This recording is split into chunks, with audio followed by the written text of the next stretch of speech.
3 different counties connect in St. Cloud. And so St. Cloud proper is not ag-based, is more urban and has a lot of the same characteristics as Minneapolis, St. Paul. But if you look at the data, you'll find that this is one of the highest poverty census tracts within 100 miles of here. The education system, over 50% of the kids are students of color. You know, the graduation rate, I think, is about 55% or 60% for students of color. A lot of people gotta work so many jobs to make basic needs. The kids in school, they can't think because they didn't eat. They didn't eat breakfast, or they don't have a lunch that they can bring. The mission of Extension is to serve all of the people in our communities. And this was a community that wasn't being served. We looked at our results working with underserved communities, and I looked at myself and said, I could do significantly more here.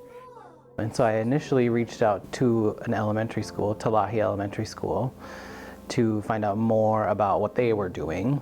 And then Sherburne County 4-H started doing some partnering with Talahi Elementary and Promise Neighborhood.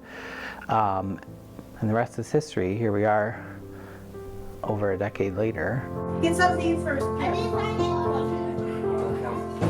Promise Neighborhood is a community-led organization. We're trying to empower. We're also trying to enlighten and change some of the systems that we have to work within and sometimes compete against. If my kids need shoes, we get the kids shoes. If the family's having a problem with getting to work or can't pick up something or need medicine, we get that. If they can't make it to the store, I'm that guy. I mean, all resources, you know. So we started talking about all the things that 4-H had to offer. We have robots and we have really cool STEM experiments. And at the end he said, great, our kids need help with math. Can you help us with math? What we have figured out is everybody has a vision of what they think is success for somebody else or some other community. And if we're going to do it collectively, we've got to bring those visions together. We have to do the difficult piece of getting to know each other a little bit. You know, when you think about institutions, that isn't always a priority. We have had to have some tough conversations, both about how to do the work, how to be in partnership, how a small local community serving organization is in partnership with a huge academic institution.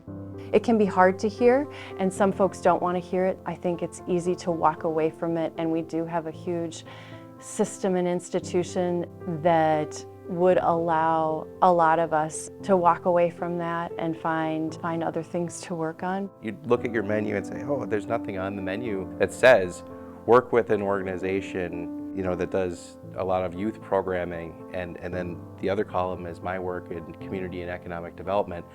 There's not something in between those two things that's already existed. So how do you navigate that? Real partnerships take time. And they can't be about numbers, and they can't be about programs.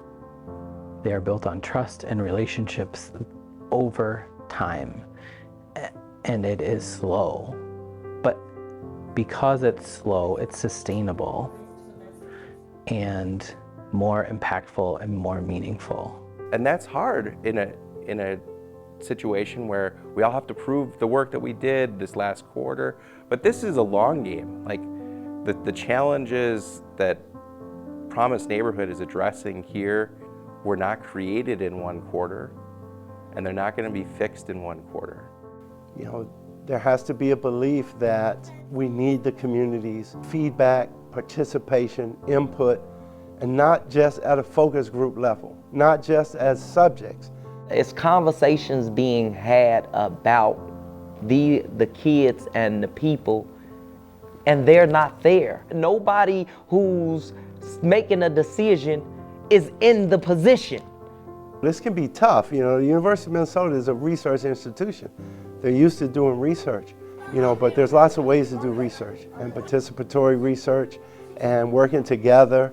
We have had interns that we have had do work here, both with 4-H and with other parts of Extension. Currently have 2 staff people that are employed by the University of Minnesota, employed by Extension, but they're on site here. But what's really happening is more than that. It's the training and conversation and leadership development that they get from Joe. It's access to resources. It's created, you know, some connections too, like from people from different parts of Minnesota, so that was awesome too. It gives the community an opportunity to have support systems that they can count on, and support systems that look like them, that feel like them, that talk like them, that's tangible. Also, by staying in the conversation and continuing to foster the partnership, we're learning how to do better.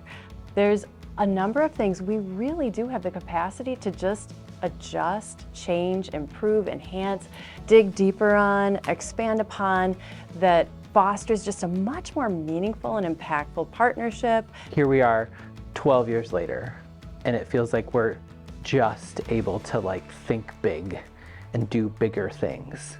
The things that we relied upon in the past, like just being a source of information, are less and less important than they are being a relationship that helps harness information toward the positive ends and the shared goals that people have in communities.